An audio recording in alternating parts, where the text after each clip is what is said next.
Hey guys, Buffy Gamebad. Today we got a video, and today for our weapon conversion series, we are turning the M4A1 into the DDM4 V7 or the Daniel Defense M4 version 7. So we'll go ahead, I'll show you the final build for this, build it up from scratch for the M4, jump into the firing range, check out the recoil pattern and how it handles, as well as jump into a multiplayer game and look at the gameplay while we go over some information of the weapon in real life. So let's go ahead and back out. Here is the final design for the DDM4 V7. It's a really nice aesthetic build here.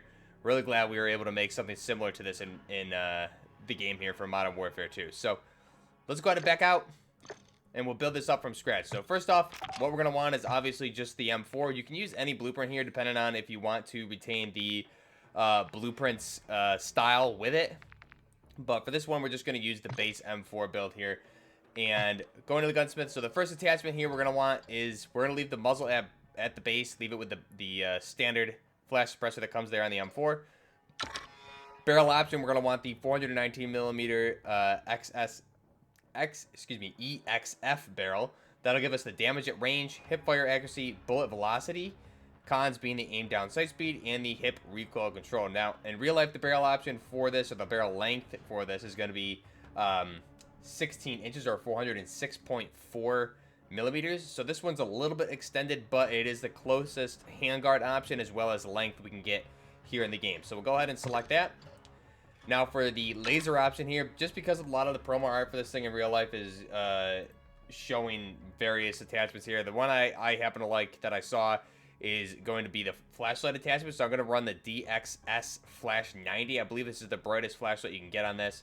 So the pros here would be the flashlight, sprint to fire speed, and aiming stability, with the cons being flashlight visible to the enemies at all times. So you can't toggle this. It's not just when you ADS or anything like that, versus this one here, the 44. Limit 44 is only when you ADS. So this one's just going to be on 24/7, but you can see the increase in the handling and the accuracy as well. So we'll go ahead and select that. And you can see also that's going to be mounted on what is the right-hand Picatinny at the front of the weapon there. So that's pretty cool how it's mounted on there. It looks really aesthetically pleasing on this. Optic, we're going to go with the Aimpoint Micro T2. So we'll go ahead and select this. In-game, it's the Aim-Op V4. Going to give us that precision sight picture. The con is a slight bump to the ADS speed, but nothing major. So we'll go ahead and select that. Now, the stock option, we're going to want the Demo Fade Pro stock. So in real life, this is going to be a custom DD or Daniel Defense Buttstock here for these variations of weapons. So this is the closest one we can get in the game. It's pretty much almost exact, just minus it should really be a combination of these two almost, but this is the closest going to get, just a little bit of some shape differences there underneath the buttstock. So we'll go ahead and select the Demo Fade Pro. Pros here are going to be the aim walking speed and the sprint to fire speed, with the cons being the aiming stability. So we'll go ahead and select that. Skip out on the rear grip as well as the magazine and the ammunition. And for the underbarrel, we're going to want that mag pull vertical foregrip, or the what is called in game is the Op X9 foregrip. So if you're looking for the best build here, you definitely want to go with something like one of the angle foregrips instead. But to stay aesthetically true to the real life build of the DDM4 V7, we're going to want the Op X9 or the mag pull vertical foregrip. This is going to give us the pros of the hip fire accuracy, aim walking steadiness, and the recoil steadiness, as well as the hip recoil control, with the cons being aim walking speed and aim down sight speed. So we'll go ahead and select that. And this is our final version of the DDM4 V7 or the Daniel Defense M4 version 7. Now, really, like I said, the only differences are the buttstock is would have a little bit more curvature in parts of the buttstock there, but there's really pretty much almost exact. There's really minor differences there. The barrel and the handguard, or the barrel length, is a little bit off. The handguard is also a little bit different. In real life, it's an M-LOK handguard. Here, it looks like they have more like QD points on it, so it's not really M-LOK. You do have full-length Picatinny rails on the top and bottom, which stays true to real life, as well as you have pick rails on the beginning and the end of the handguard on the left and the right-hand side. So you can see that's where our flashlight is mounted, on that Picatinny rail on the right-hand side. And we have Picatinny rails on these sides too. So in real life, that vertical foregrip would be positioned further up towards the muzzle device. So it would basically be in line with the beginning of where that flashlight starts. So this would be up around 5 or 6 different Picatinny rail points there, and it would be up, kind of positioned almost right underneath the beginning of that flashlight is where it would be with a lot of these. But again, that's really operator dependent how they want to run that. In real life, we do have a Daniel Defense ambidextrous charging handle on this. Here in game, not sure if it's the Daniel Defense version, but it is an ambidextrous charging handle, something like a Raptor charging handle. So it is completely ambidextrous, which is good. Standard M4 controls, we have what is ambidextrous fire controls on this one, on the left and the right-hand side. We also have the bolt release there on the left-hand side above the trigger guard, kind of in between the upper and the lower receiver. There's the bolt release there. And then we have the ejection port here on the right-hand side, as well as the magazine release. And you obviously have the typical M4 forward assist option there as well, above the, kind of in the back where the buffer tube is. So that's pretty much everything with this. The only difference is in real life, this actually Daniel Defense, it comes with this standard Daniel Defense magazines, which take 32 rounds instead of 30. So those are the real only differences here. Pretty much basically an exact build of the DDM4 V7, just some very, very minor differences there. Let's go ahead now and we'll jump to the firing range, just check this thing out. It has pretty decent recoil for this build, and again, you can definitely build a better build for this, but for this one, I kind of like to fire it in around 6 to 9 round bursts. 5 to 9 is somewhere in there. It just keeps it very straight with the recoil, so just let this thing rip. You can see very accurate, pretty much no movement there, and out here, you're going to get a little bit of movement based on the distance there and the shake, but it shouldn't be too bad if we burst it a little bit. So now I'll just let it rip full auto for each target.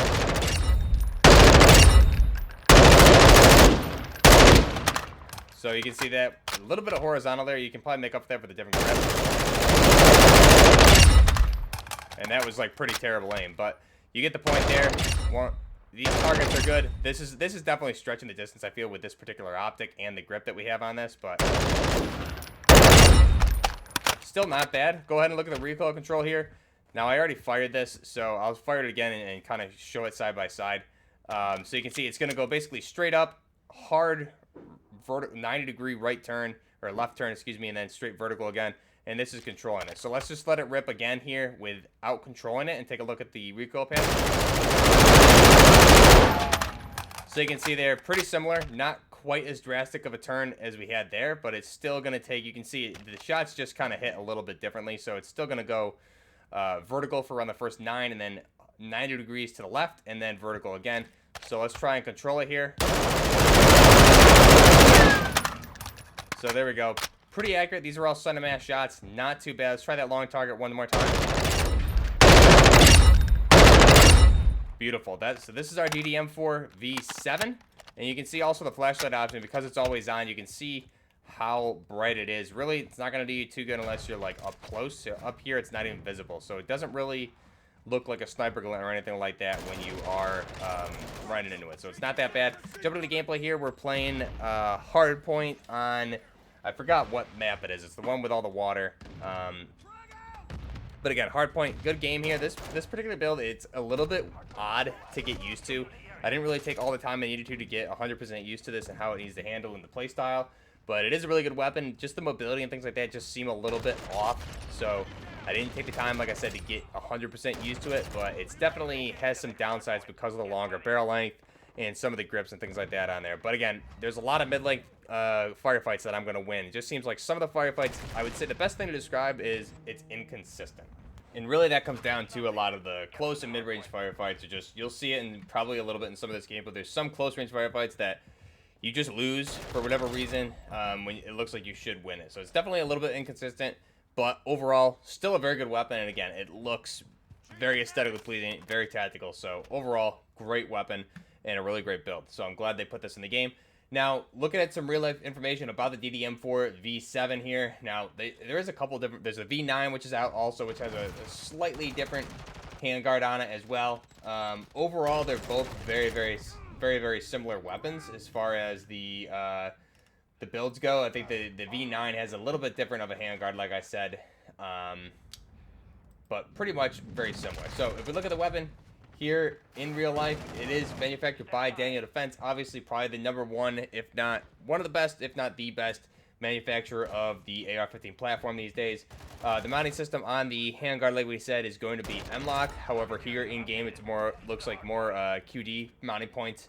So it's a little bit different than what we would see in real life, which would be M-LOK along the right and left-hand side of the handguard, and then you have full-length pick rails on the top, and I believe either pick or M-LOK on the bottom in real life. But the barrel here in game looks more of something similar to kind of a combination of what we saw with the Sailor Arms Gray Industry handguard and the LVOAC handguard from Modern Warfare 2019, and whatever they're doing in this game. So Call of Duty tends to do that. They tend to mix and match things together, so nothing's ever going to really be 100% on point.